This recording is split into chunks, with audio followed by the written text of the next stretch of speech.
할렐루야. 자원산성교회 오후 예배 나오신 여러분들 주님의 이름으로 환영합니다.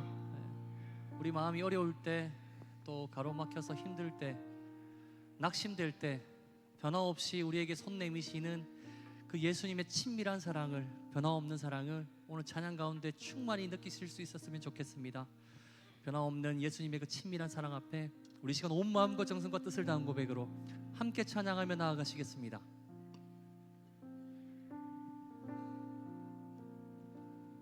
내 맘이 낙심되며 근심에 눌릴 때 주께서 내게 오사 위로해 주시네. 가는 길 캄캄하고 괴로움 많으나 주께서 함께하며 내 짐을 지시네.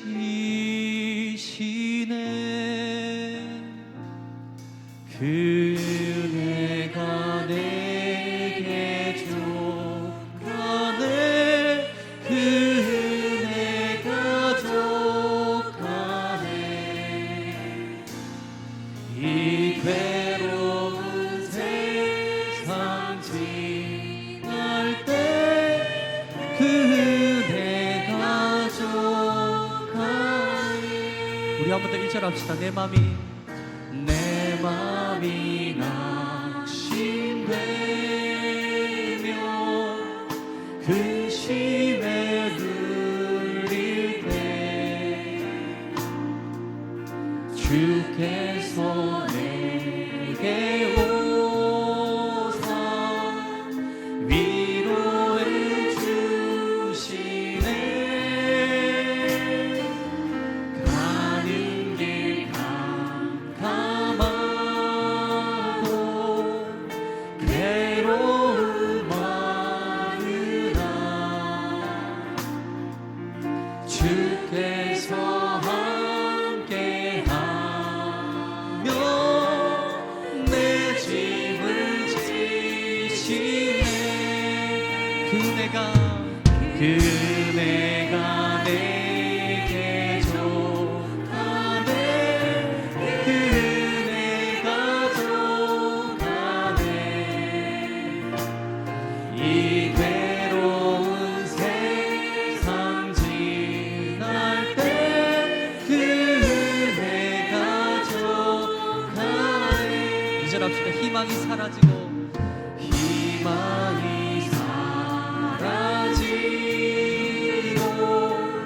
친구 날 버릴 때 주 내게 속삭이며 새 희망 주시네. 싸움이 맹렬하여 두려워 떨게 승리의 왕이 되신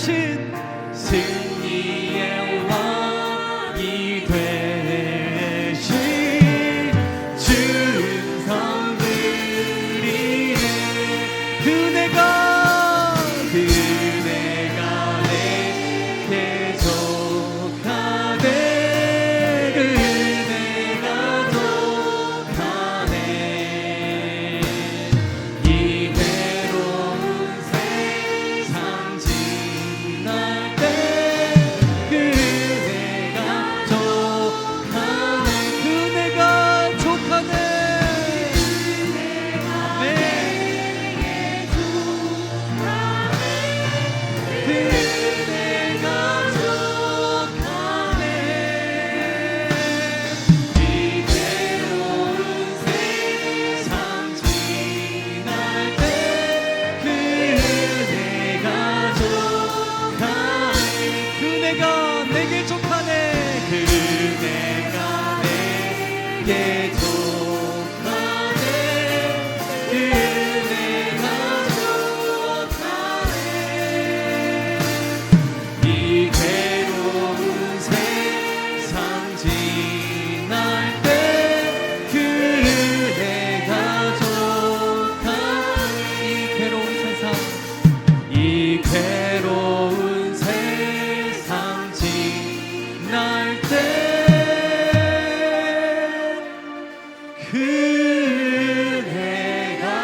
할렐루야.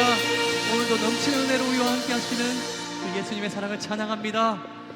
할렐루야. 오 주여 당신께 감사하리라.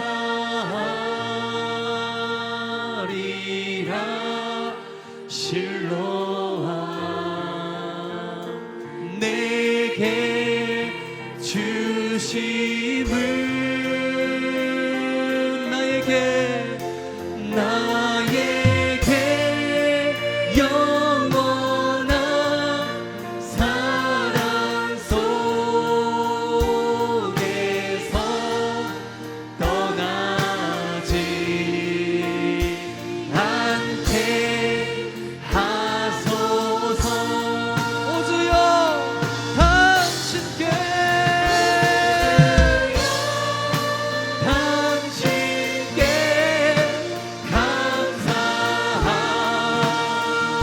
감사하리라. 실로암 내게 주심을 나에게 영원한 사랑 속에서 떠나지 않게 하소서. 아멘. 주님께 감사와 영광의 박수 올려드립시다. 아멘 아멘.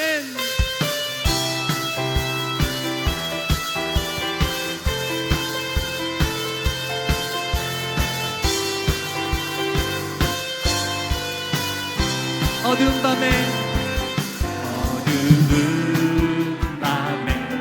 캄캄한 밤에 새벽을 찾아 떠난다. 종이 울리고 달이 울어도 내 눈에는 오직 밤이었어. 우리가 처음 만난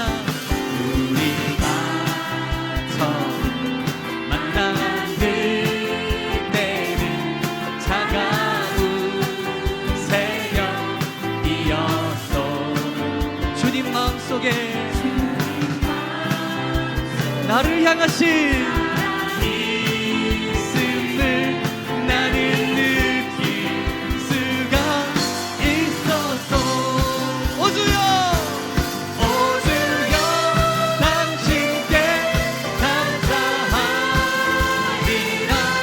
실로암 내게 주심을 나에게 사랑 속에서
주시옵소서. 할렐루야. 아멘.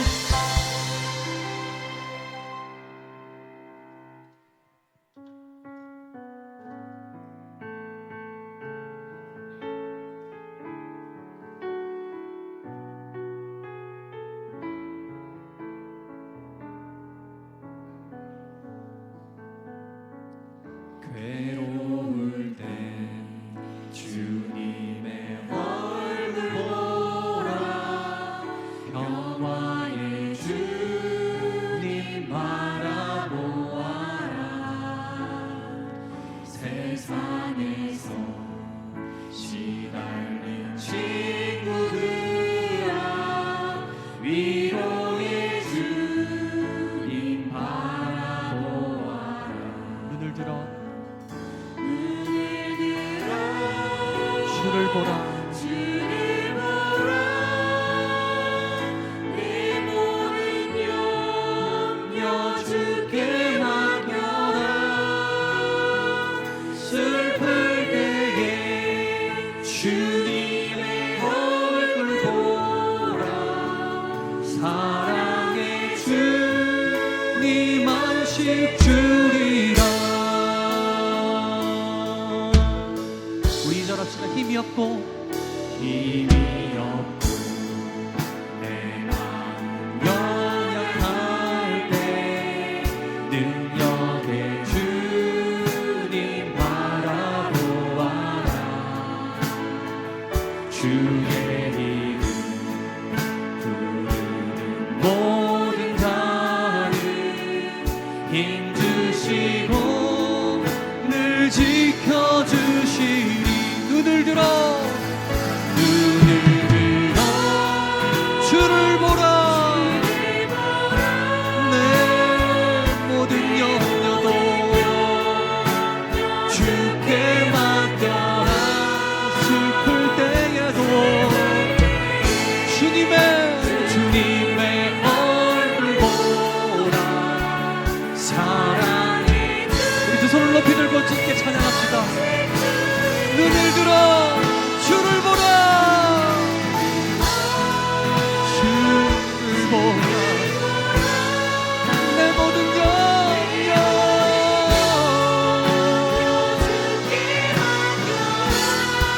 슬플 때에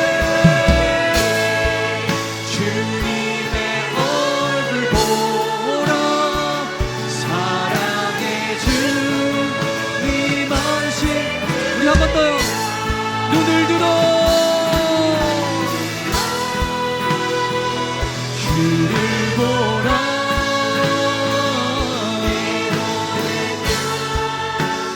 주께 맡겨라. 슬플 때에 주님의 얼굴 보라. 사랑의 주님 안식 주님. 눈을 들어 주를 보라. 눈을 들어 주를 보라. 내 모든 염려 주께 맡겨라. 슬플 때에 주님의 얼굴 보라. 사랑의 주님 안식 주리라. 사랑하는 성도 여러분, 이 시간 함께 우리 기도하며 나가도록 하겠습니다. 먼저 또 우리 나라와 민족과 또 조국 교회와 우리 산성교회를 위해서 기도해 주시죠. 하나님, 우리 산성교회가 하나님이 기뻐하시는 교회 되게 하여 주시옵소서.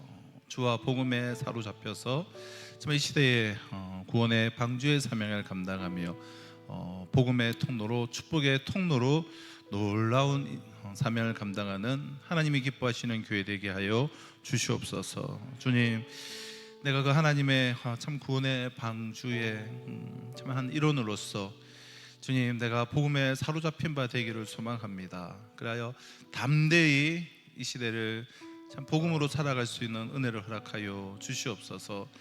참 같은 강가에 사는 참 이웃들과 시기 비방하는 인생 되지 않게 하여 주시고, 비겁하게 핑계대며 도망치는 인생 되지 않게 하여 주시옵시고, 복음 안에 거하며 복음으로 충만한 인생, 이 시대의 복의 근원으로 축복의 통로로 놀라운 인생 살게 하여 주시옵소서.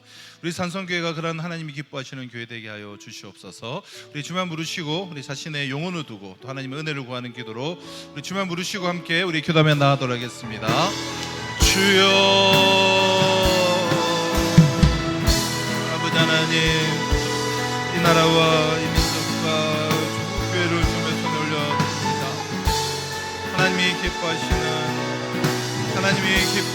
백성, 하나님이 기뻐하시는 이 나라 이 민족 되게 하여 주시옵소서.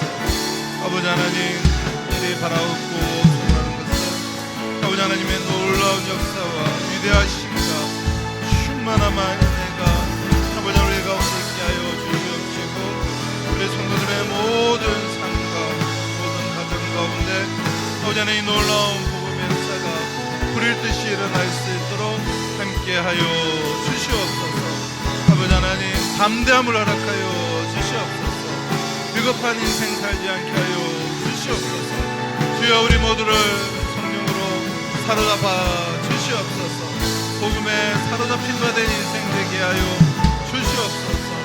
아버지 하나님, 그리하여 하나님의 놀라운 기름 부음 가운데 우리 산성교회가 쓰임받을 수 있도록 역사하여 주시고 충만케 하여 주시고 은혜 내려주셨기를 간절히 바라고 소원하며 예수 그리스도의 이름으로 기도하며 기도합니다.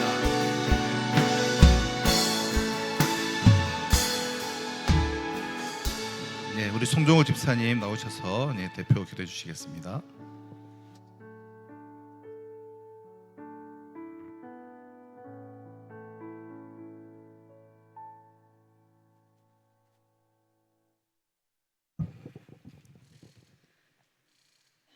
참 좋으신 사랑의 하나님 아버지, 거룩하고 복된 주일 오후 시간에도 함께 모이게 하시고 예배드릴 수 있는 성전 주심에 감사합니다. 두렵고 떨리는 마음으로 구원을 이루라고 하신 주님, 세상 속에 살아가면서 말씀과 기도로 세상을 이기지 못하고 마음을 저울질할 때가 있었음을 용서하옵소서. 십자가에 죽기까지 구원의 역사를 이루신 이 놀라운 일을 행하신 구원의 하나님을 찬양합니다. 전적으로 복종케 하소서. 순종케 하소서. 맡겨진 사명 감당케 하소서. 예비 목자로 임명됨을 감사함으로 순종 감당케 하소서. 우리는 서로 너무나 다르지만 각자의 가진 은사로 협력하는 저희들 에게 마음을 지켜 주시옵소서.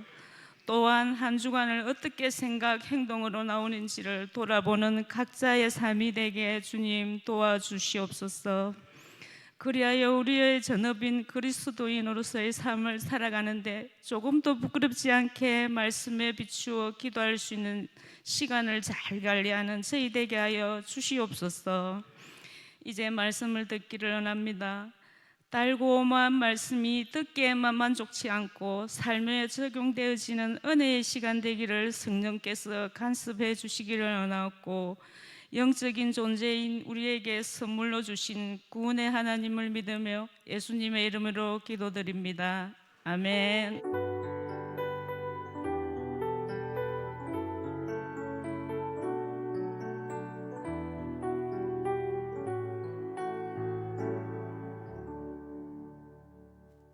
이 시간 우리에게 주시는 하나님의 말씀은 누가복음 24장 46절로 49절 말씀입니다.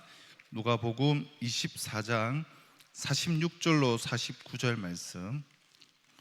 신약성경 누가복음 24장 46절로 49절 말씀 우리 함께 합독해서 우리 읽도록 하겠습니다. 누가복음 24장 46절로 49절 말씀입니다.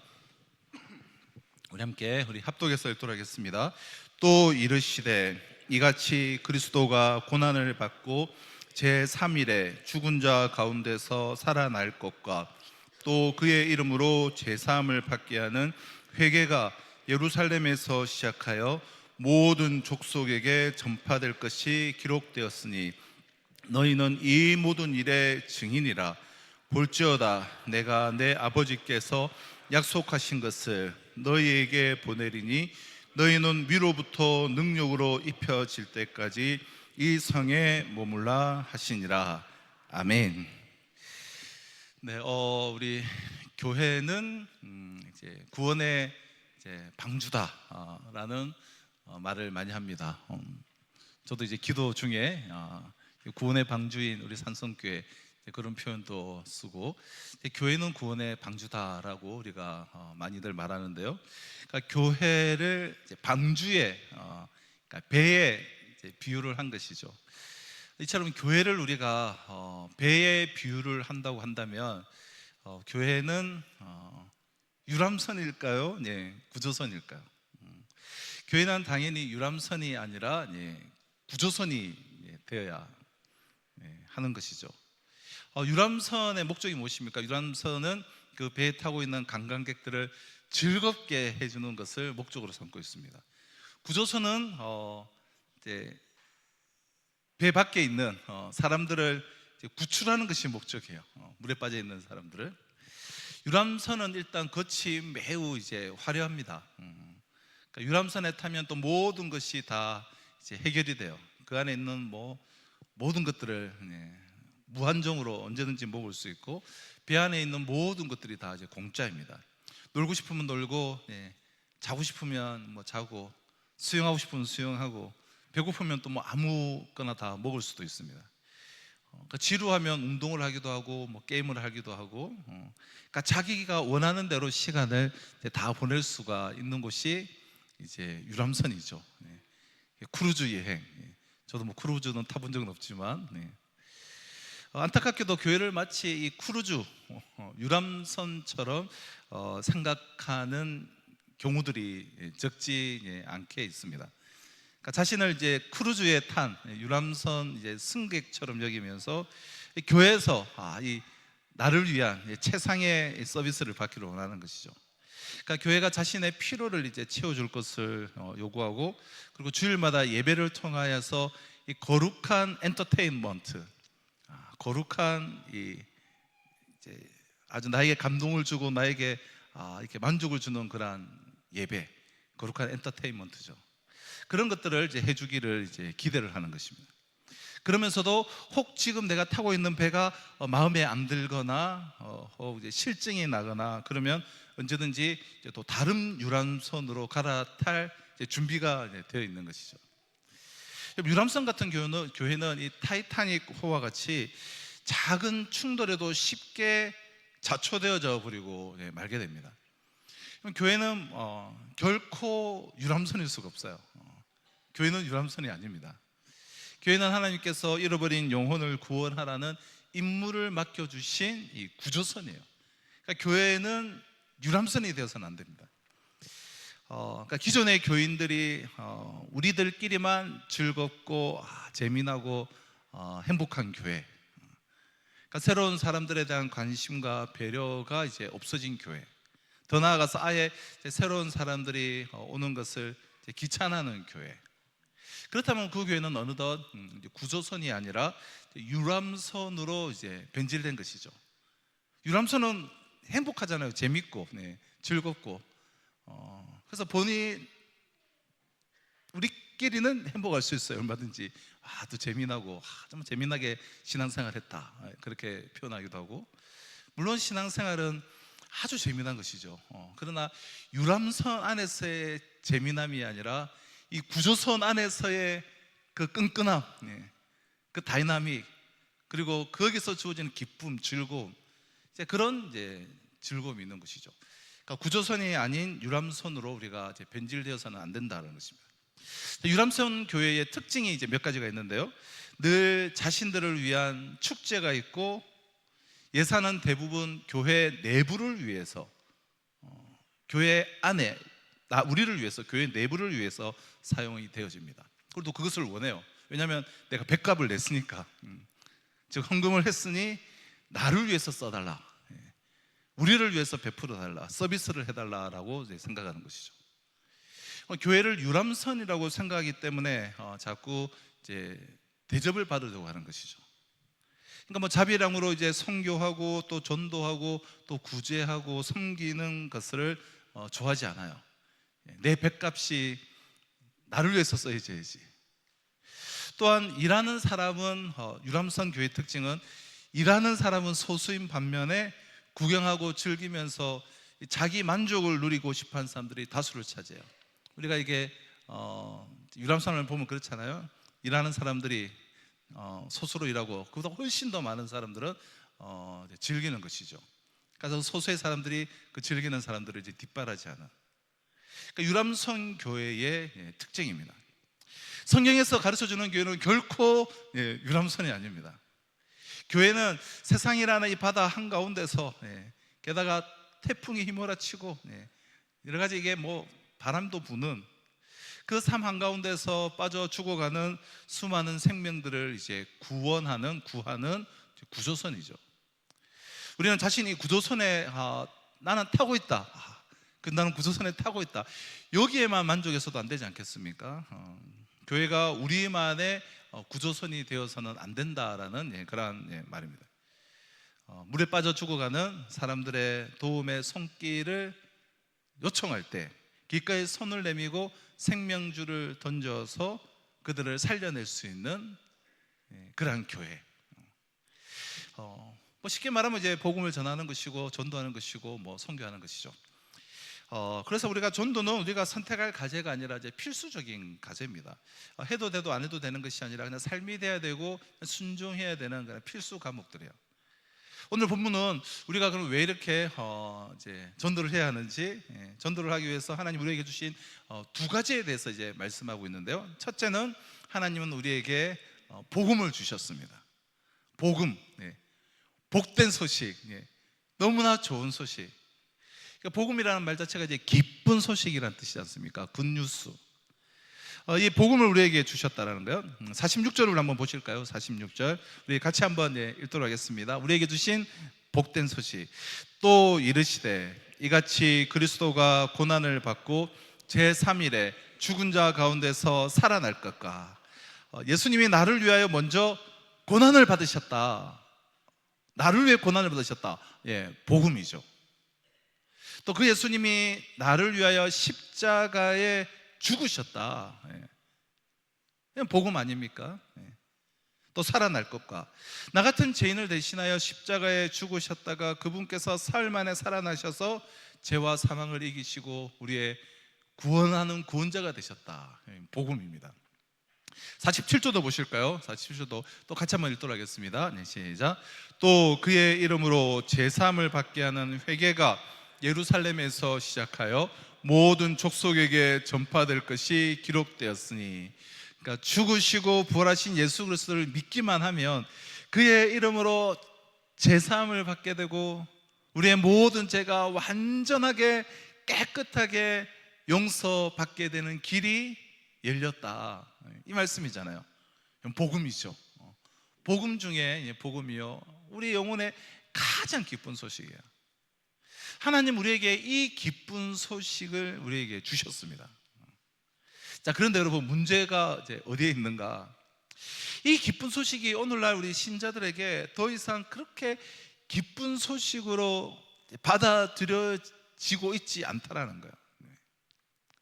세상 사람들에게는 당연히 예수님이 당신을 위해서 십자가에서 죽으셨고 사흘 만에 부활하셔서 당신의 모든 죄를 용서해 주셨고 구원자가 되셨습니다라는 이 복음이 그들에게는, 받아들이지 않는 자들에게는 전혀 기쁜 소식이 될 수가 없죠.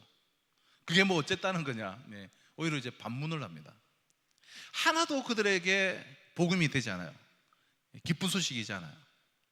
근데 오늘날 우리가 안타깝게도 예수를 믿고 교회를 다니는 분들 가운데서도 예수님이 십자가에서 죽으셨다, 그분께서 부활하셨다, 그분을 믿으면 나의 모든 죄가 용서를 받는다, 구원받는다, 우리를 구원에 초대해 주시고 함께 그 구원을 이루어 가시도록 우리를 불러주셨다 라는 것을 진짜 기쁜 소식으로, 이것이 정말 복된 소식으로 받는 분들이 그리 많지 않다라는 거야. 야, 정말 이것이 기쁜 소식이다. 나의 모든 것을 다 버리고서라도, 내가 바쁜 일들이 많지만 일단 이런 것들을 좀 뒤로 좀 밀러서라도 내가 정말 생명을 걸고서라도 붙잡을 만한 복음이다. 이것이 정말 복음이다. 나를 위해서 나의 영혼의 진정으로 참으로 좋은 소식이다라고 감격하며 붙잡는 분들이 과연 여러분 얼마나 될까요? 뭐 우리 가운데 적지 않게 계시죠. 하지만 또 적지 않은 분들이 그게 왜 기쁜 소식인지 아직도 마음에 와닿지 않는 분들이 또 적지 않게 있다는 거예요. 이게 안타까운 일이고 문제인 것이죠. 우리가 이제 뭐 연로하신 이제 부모님들이나 혹은 이제 가족 중에 혹은 이제 남편이 한평생 그렇게 막 복음을 거부했어요. 막 핍박하고 그렇게 복음을 거부하던 분들이 병원에 꼼짝 못하고 이렇게 다 누워 계실 때에 그 남은 생이 얼마 되지 않았을 때에 와서 우리가 복음을 전하고 또 임종 예배를 이렇게 인도할 때가 있습니다. 가령 이제 암 선고를 받고 이제 소망이 없이 침대 위에 누워 있는 분이 계시다라고 할 때, 그럼 그분에게 가장 기쁜 소식이 무엇일까요? 자식이 지금 인류대학에 합격했다는 소식이겠습니까? 이제 크고 좋은 집으로 우리가 이사하게 되었다라는 이야기일까요? 뭐 주식이 갑자기 너무 올라가지고 좀 거금을 손에 쥐게 되었다라는 그런 이야기일까요? 정말 이분에게 정말 아무런 소망이 없이 침대에 누워 있는 분들에게 가장 기쁜 소식이 여러분 무엇이겠습니까? 이분은 이제 조금만 있으면 이제 곧 하나님 앞에 서야 돼요. 그러니까 기로에 서 있어요. 의인으로 서느냐 죄인으로 서느냐, 영생이냐 영벌이냐. 이런 사람에게 가장 기쁜 소식이 뭐냐라는 거예요. 자기의 죄를 정말 얼마 남지 아니한 그 짧은 시간이지만 그 죄가 해결받고 하나님의 앞에서 하나님 앞에 정말 의인으로 설 수 있는 길이 있다라는 것을 듣는 것만큼 여러분 그 사람에게 기쁜 소식이 어디에 있겠습니까? 말도 제대로 하지 못한 채 병상에 누워있는 분에게 진지하게 우리가 복음을 전합니다. 그리고 복음을 그분이 받아들였어요. 그리고 얼마 후에 그는 세상을 떠났어요. 하나님이 보실 때 너무나 기쁜 소식, 이것이 바로 이제 복음입니다. 근데 우리 모두에게 이 기쁜 소식을 이제 주셨습니다. 왜 주셨습니까? 나도 구원받고 또 다른 사람 구원하라고 우리에게 복음을 주셨어요. 이 복음을 우리가 이렇게 꽁꽁 싸매어 가지고 땅에 나의 마음에 깊은 곳에 묻어 놓아버리는 그런 어리석은 책망받을 종처럼 우리가 하면 안 되겠죠. 전해야 되는 거예요. 전해. 그럼 주변에 이제 믿지 않는 우리가 많은 분들이 있지 않습니까? 아직도 우리가 입을 열지 않고 복음을 전하는 것이 부끄러워가지고 그리고 그렇게 시급성이 느껴지지도 않고 매일매일 우리가 미루기만 하는 분들이 있다면 이 시간 다시 한번 우리가 마음을 다 고쳐 잡았으면 좋겠습니다. 이것만큼 기쁜 소식이 없어요. 이 기쁜 소식을 복음을 우리에게 주셨다는 거예요. 첫째 우리에게 주신 것 복음. 자, 복음을 전하기 위해서 우리에게 전도하라고 하나님께서 주신 것 또 하나는 성령의 능력이에요. 성령의 능력. 우리 49절을 한번 같이 한번 읽어보실까요? 49절 같이 읽겠습니다. 시작. 볼지어다 내가 내 아버지와 약속하신 것을 너희에게 보내리니 너희는 위로부터 능력으로 입혀질 때까지 이 성에 머물라 하시니라. 아버지의 약속하신 것이 무엇입니까? 성령. 성령이 임하심으로 우리는 능력을 받게 되는 거예요. 하나님께서 이 성령을 우리에게 주셨고 하나님께 이 성령을 특별히 교회에 주셨습니다. 교회.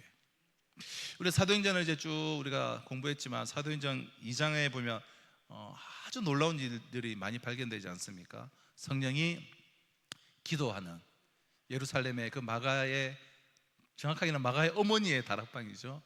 마가의 어머니의 그 다락방에 모여있던 그 120명의 성도들에게 성령께서 임하자 어떤 일이 일어났습니까? 그들이 달라졌어요.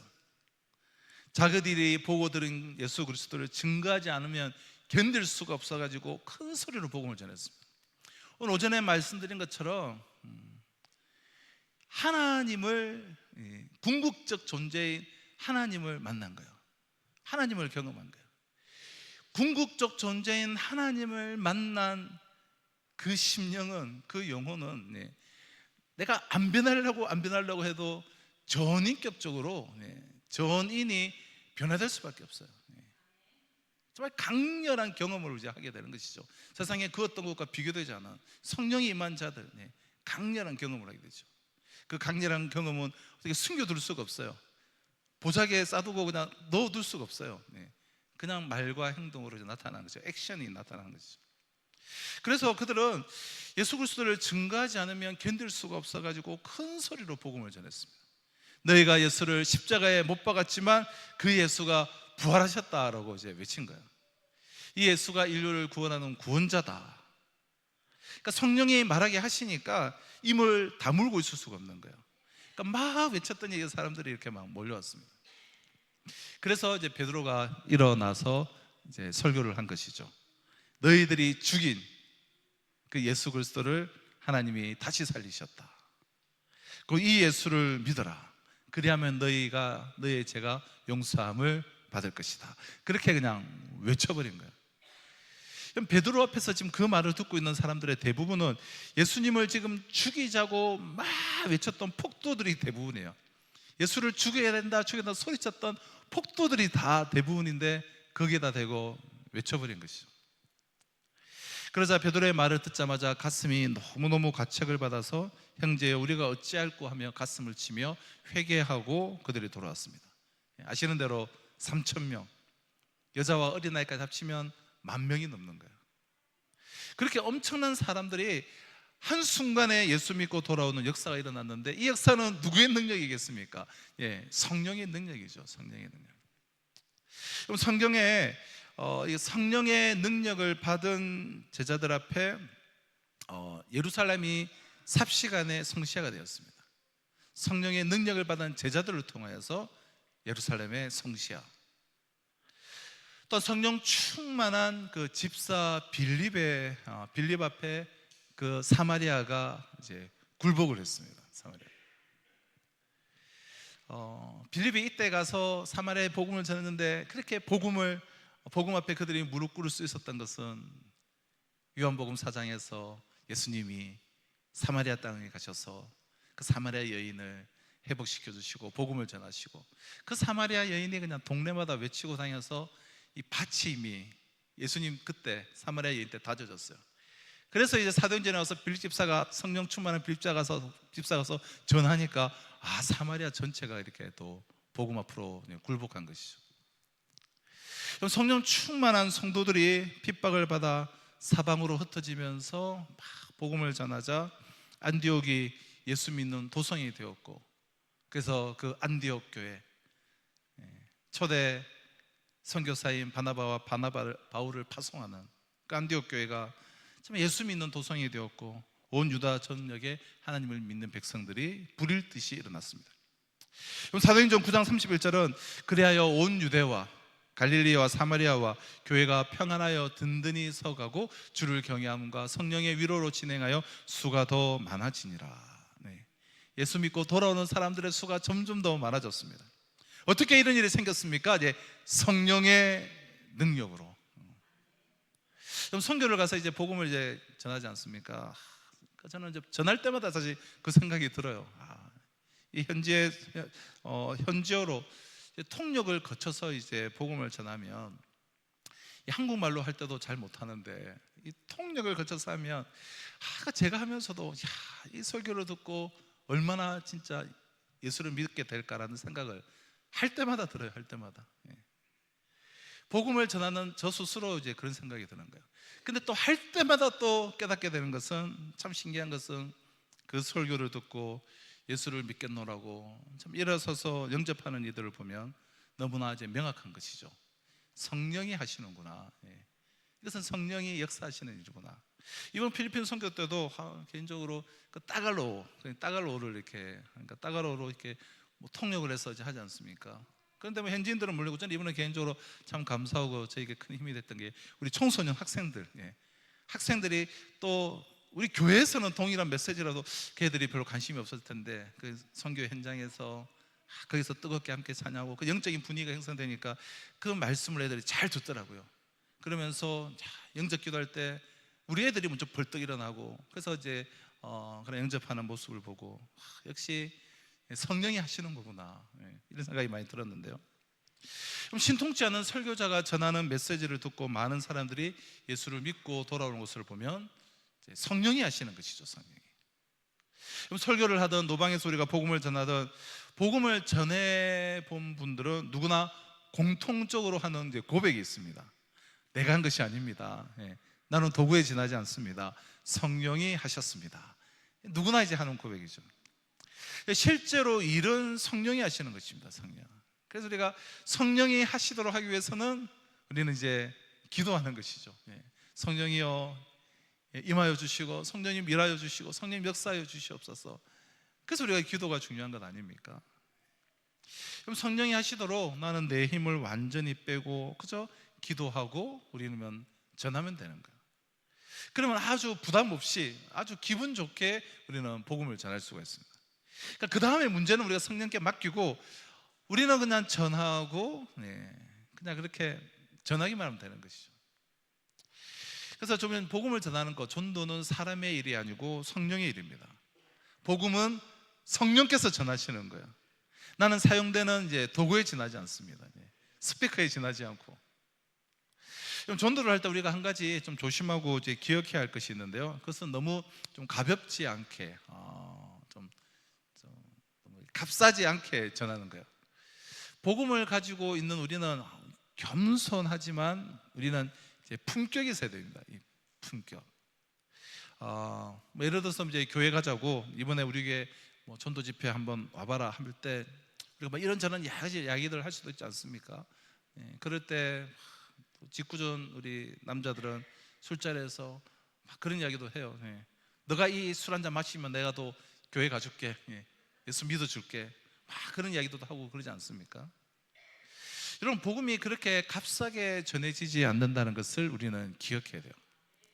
복음을 가지고 있는 우리는 겸손하나 품격이 있어야 되죠. 복음이 우리 자신의 삶으로 입증이 돼야 된다는 거예요. 품격 있는 그리스도인의 삶으로서 우리의 자신이 삶으로 복음을 입증해야 한다는 거예요. 복음이 그렇게 가볍지 않다는 것을. 사실 예수 믿는 일은 여러분 우리가 간단한 일이 아니지 않습니까? 사실 예수를 믿는다는 것은 내 목숨을 걸어야 되는 일이에요. 우리가 이제 복음으로 들어올 때 이거는 당신의 목숨을 걸어야 되는 일이다라는 우리가 도전을 받아본 적이 있는지 모르겠는데 사실은 내 목숨을 거는 일이에요. 그렇게 가볍게 값싸게 그냥 적당히 결정하도록 우리가 내버려둬서는 안 돼요. 예수만 영접하면 무슨 일이 일어날 것처럼 그렇게 우리가 이야기를 해서도 안 됩니다. 영접하면 그냥 모든 것이 다 끝나버리는 것이 아니잖아요. 그저 만사형통하고 무조건 그냥 다 복만 받고 그런 건 아니지 않습니까? 제대로 우리가 믿게 되면 이전의 관계들, 이전에 내가 가지고 있던 사고 체계들, 생각, 삶의 틀들이 다 바뀌고 새롭게 되는 것이기 때문에 물론 적당히 믿으면 그냥 적당히 유지하면서 믿게 되지만 제대로 우리가 믿게 되면 사실은 다 바뀌고 새롭게 되는 것이죠. 이전 것은 지나고 새로운 피조물이 되는 거잖아요. 그래서 때로는 이제 고난이 시작될 수도 있는 것이고 한데 이 각오가 안 돼 있으면 안 되지 않겠습니까? 그 망대를 짓기 위해서는 정말 시작하기 전에 네가 그 망대를 정말 지을 수 있는가 잘 계산을 해봐라. 함부로 나 따라오지 마라. 네가 정말 따라올 수 있겠는지 끝까지 따라올 수 있겠는지 잘 계산하고 따라오라. 우리 주님께서 그런 말씀하셨잖아요. 정말 끝까지 제대로 믿을 수 있는가 한번 잘 생각해봐라. 그럼 복음을 제대로 내가 알고 그리고 제대로 우리가 전할 수가 있어야 한다는 거예요. 복음이란 무엇입니까? 진리가 너희를 자유케 하리라. 진리가 우리를 자유케 하는 거잖아요. 그러니까 예수를 믿으면 죽음을 보지 않게 될 것이다. 이런 이야기를 우리가 막 전하는 거잖아요. 무슨 일이 그냥 뭐 잘 풀리게 될 것이다, 뭐 그냥 만사형통하게 될 거다, 뭐 이런 차원의 이야기가 아니지 않습니까?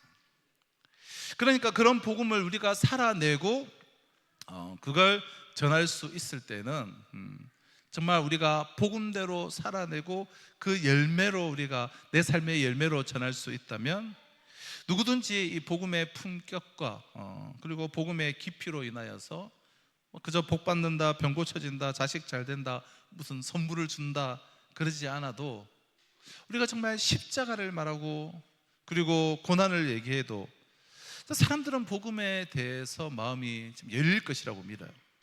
진짜를 전해주면, 진짜의 삶을 사는 사람들이. 불신자들은 그 품격을 본 적이 없거든요. 그러니까 내가 복음을 어떻게 알고 있고 어떻게 살고 있느냐가 정말 중요한 것입니다. 그래서 이제 삶으로 전하는 것이 이제 중요한 것이죠. 일상적인 삶을 통하여서, 특별한 이벤트나 행사가 아니라. 그러니까 평소의 관계들, 평소의 행동, 그리고 어떻게 자녀를 양육하는지, 돈을 어떻게 사용하는 것, 이게 다 영성의 이제 표현이죠. 그게 신앙을 드러내는 거지 그저 입으로 예수 전하는 게 전부는 아닙니다. 그러니까 삶이 일치가 돼야 그 말에 이제 능력이 있다는 것입니다. 오늘 나는 입으로는 사실 무슨 말을 해도 믿지 않는 시대가 되었기 때문에, 물론 우리가 복음은 믿음은 들음에서 나기 때문에 말로 정하는 것은 100번 강조해도 지나침이 없지만, 그러나 오늘 이 시대 자체가 무슨 말을 해도 듣지 않는, 믿지 않는 시대가 되었기 때문에 정말 이 시대야말로 우리가 말로 전하지만 더다 더 우리가 놓치지 않아야 될 것은 우리가 관계로, 삶으로, 나의 삶의 증언으로 우리가 살아낼 수밖에 없는 것입니다. 내 삶이 그 예수님을 전할 수가 있어야 한다는 거예요. 사랑하는 성도 여러분, 교회는 유람선이 아니라 이제 구조선이에요. 우리는 유람선 승객이 아니라 구조선 구조대원입니다. 특별히 우리가 다음 주부터 우리가 사랑방이 이제 개강하게 될 텐데요. 그리고 올해는 보다도 우리가 공동체가 좀 더 튼실하게 좀 더 나아가기 위해서 우리가 이제 2개 교구로 이렇게 나눌 거예요. 1교구, 2교구.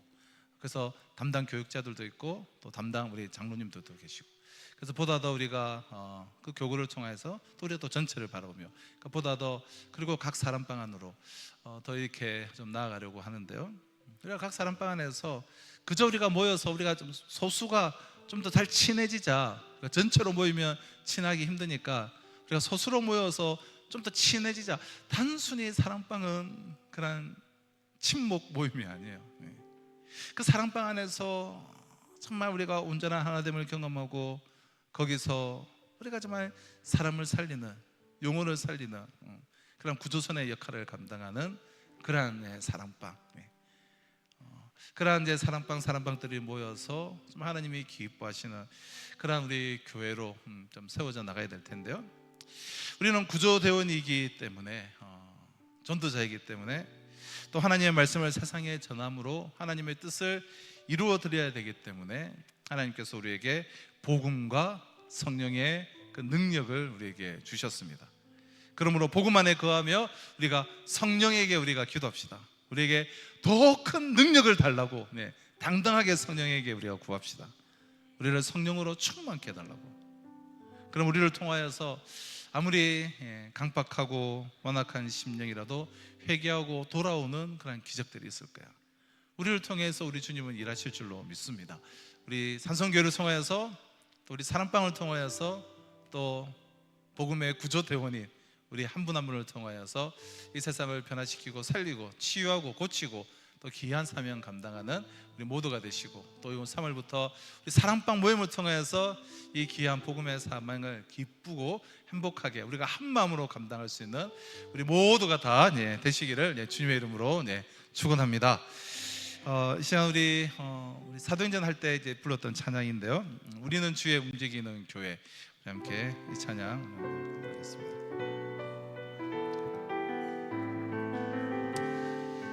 우리는 주의 움직이는 교회, 우리는 주의 움직이는 교회, 이곳은 주님을 위한 자리, 내가 기도하는 모든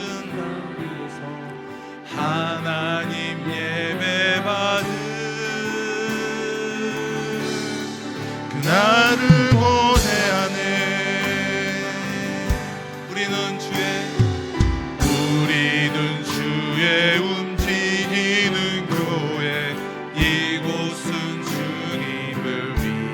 자리 내가 기도하는 모든 땅에서 하나님 예배받은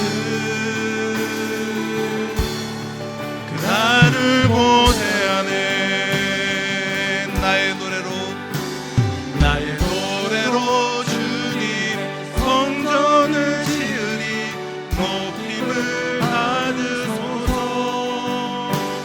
이스라엘의 찬송 증거하신 주님은 거룩하십니다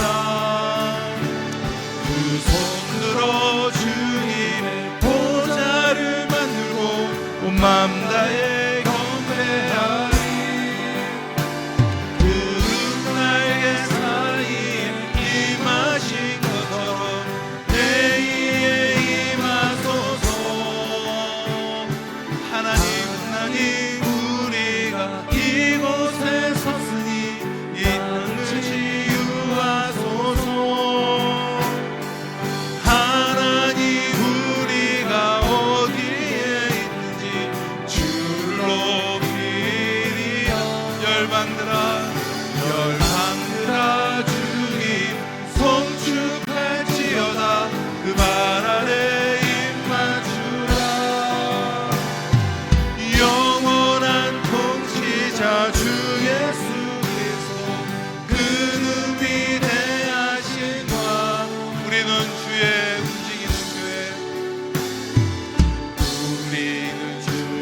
움직이는 교회 이곳은 주님을 위한 자리 내가 기도하는 모든 땅에서 하나님 예배받은 그날을 고대하네 아멘. 네. 오늘 오예배가 우리 마친 후 바로 이 자리에서 우리 사랑 목자 모임을 우리 가지도록 하겠습니다. 그리고 오늘까지 우리 산성 제자 훈련 우리 2기 이렇게 우리 신청해 주시면 네, 감사하겠습니다. 그리고 우리 사랑 목자 모임 직후에 우리 2시 45분에 우리 사역실에서 우리 일본 단기 선교 우리 지원자 신청하시는 분들 잠시 모임을 갖도록 하겠습니다. 네, 우리 다 한 거 있죠? 자, 주님 같이 신 기도로 우리 오예배 우리 마치도록 하겠습니다. 하늘에 계신 우리 아버지, 아버지의 이름을 거룩하게 하시며 아버지의 나라가 오게 하시며 아버지의 뜻이 하늘에서와 같이 땅에서도 이루어지게 하소서. 오늘 우리에게 일용할 양식을 주시고 우리가 우리에게 잘못한 사람을 용서하여 준 것 같이 우리 죄를 용서하여 주시고 우리를 시험에 빠지지 않게 하시고 악에서 구하소서. 나라와 권능과 영광이 영원히 아버지의 것입니다. 아멘.